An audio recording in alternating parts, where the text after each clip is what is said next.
Hey, what's going on? Crooked here from Off the Brink TV. There's been a bit confusion on how to throw a successful alley-oop. I've been reading some forum posts. People have been a bit frustrated on how to get one off like the computer does, I guess, where theirs are actually getting thrown wild in the stands, whatnot. Well, here is a good place to start. It's the training boost. I always make sure that my pass is at least at 99. The difference between 92 and 99 for some reason has a large increase in successfully thrown alley-oops in terms of it being at their hands. Doesn't mean that they'll magically go off all the time, but it does help. Signature skills. I do use alley-oop because I throw so many of them throughout a game. And here are my personality badges. I love floor general and hardened. I don't use one to build rhythm at the moment because that'll just happen. So I use unfazed to keep it. On the first alley-oop here, I actually set a pick and roll with a Baka. It's a great way to pop him open. And as soon as I see the defender dropped a bit behind him and he got a little head, or he wasn't paying attention, he was focused on the ball handler, I threw it to him for a successful alley-oop. Here, I actually get one on a fast break, and this is a great place for beginners because you will most likely throw a successful one. Given the fact that you have rhythm, momentum, on a 2-on-2, there's always someone cutting to the basket, so you don't have to worry about running a play to get somebody cutting to the basket. So you can see it's a great, easy way to get the assist on the fast break. I wish he would have dunked it down, but I'll take the assist nonetheless. Here I set another pick and roll with Ibaka. This is the ideal situation you want in a pick and roll. Two defenders follow me, and he is wide open in the paint, and there's a clear path right to his hands for an easy lob. Great opportunity. I was covered, so a lead pass might not have gone through. Threw it up. He caught it. Again, ideal situation for an alley-oop. This one here I consider a bit more of an advanced lob, considering I don't set any play to throw it up. What I do is I wait for the defender to not be defending Ibaka. As soon as he comes off the intensity, I throw it up. Actually, that's Perkins, I think. Sorry. So as soon as he is not covering him via intensity, great opportunity to push it up. He'll just slide and dunk it down. Pretty much how the CPU does it. And that's how I learned most of my lobs, just by watching the computer execute. Clippers, watching them play in the game is a great opportunity and a great way to see how you should be throwing them. Again, right there, just another pick and roll, just so you can see and really grasp how and when to throw it. Patience is definitely key. Here I steal the ball. Again, another fast break, great for beginners, great way to make sure you get that alley-oop. That was a perfect situation. He was wide open, could have even led past him, but why risk the foul? He was ahead of the defender, threw it up, Lamb dunked it down the way it should be done.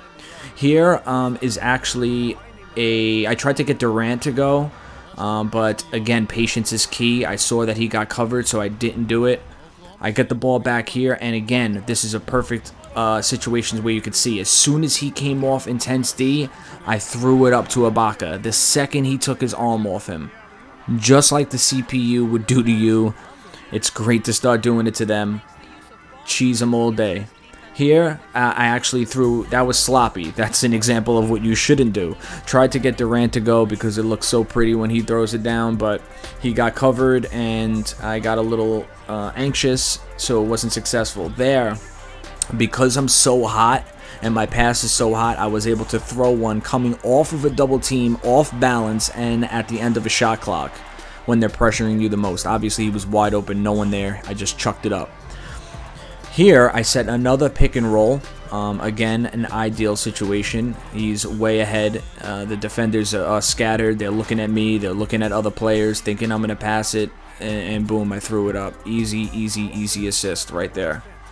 In the next lob, I actually get a bit fancy. I have Westbrook slip. As you can see, I set the slip. Even though he does pick, he does slip quickly towards the basket. And easy. He was open and headed the defenders. He's real quick. They're looking towards me. They don't know where he's headed. They're not intense-D'ing him. Great opportunity. Some of these will get rejected. They will get deflected. However, when you start to get better at them, you'll notice it happens a lot less because timing and patience is key. Right there, the ideal slip. 2 defenders followed me, and he was wide open heading towards the basket. Once again, I cannot stress this enough. Be patient. Get the ball moving around. If he's not open the first time, get him open. You know, don't hold on to the ball, especially as a point guard, and just keep on waiting for someone to be a successful pick and roll. Move the ball around. You know, try them more when you have more of a lead with points and you have rhythm. This game is all based on rhythm. When you're doing well, you're on a run, or you're on a bunch of runs, or you're leading, these are great opportunities to throw them. In the beginning of the game, close games, great opportunities to throw them. When you're down and your rhythm is not on your side, it's not a good idea. That's when most of them are going to be thrown wild, and that's the best tip that I could give anyone. Knowing when to throw them, knowing when your team is in position to be doing fancy stuff like that. Obviously, if you're down by 10 and you know the opposing team is on a run, you're not going to throw successful alley-oops. Your team is going to miss shots, you're going to miss more shots. That's how this game works, and that's where people think the computer is cheating. But no, you have to go for safe shots when you're coming back from a deficit, because your team does not have rhythm. I know sometimes it could seem unfair, but momentum and rhythm is this entire game. I know I said it before, but when the opposing team is doing well, they will continue to land shots, they will continue to make amazing plays, and they make the deficit larger. But the same thing works for your favor when you're ahead.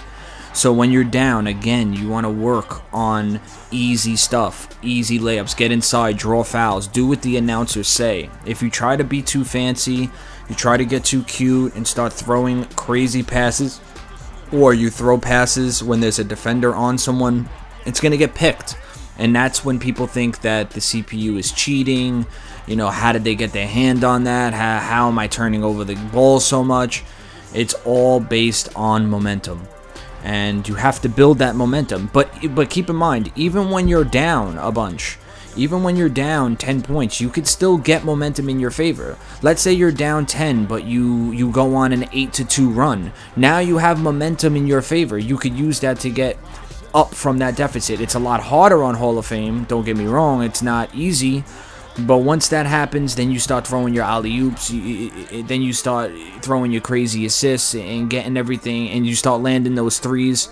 You know, don't be down 10 and trying to chuck up every three you see. You know, you have to make sure that you do things in accordance to how the flow of the game is actually unfolding.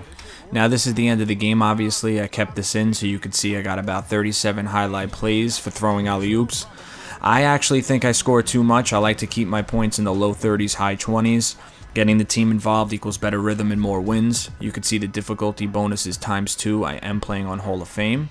Thanks for watching, and if you guys have any questions, leave them in the comment section below. You picked up a total of 22 assists. You were simply brilliant with the way you were able to set your teammates up. What did you guys do to open up the offense so nicely? I got to give a lot of credit to Coach, man. He's the architect behind all this. If you watch the games, you'll see him constantly calling out plays and telling guys where to be. And tonight, everything just worked to perfection. When we can take execution like that and combine it with Coach's game plans, then this team is almost impossible to stop. And for me to be able to act as the distributor for everything, man, it's a great place to be, that's for sure.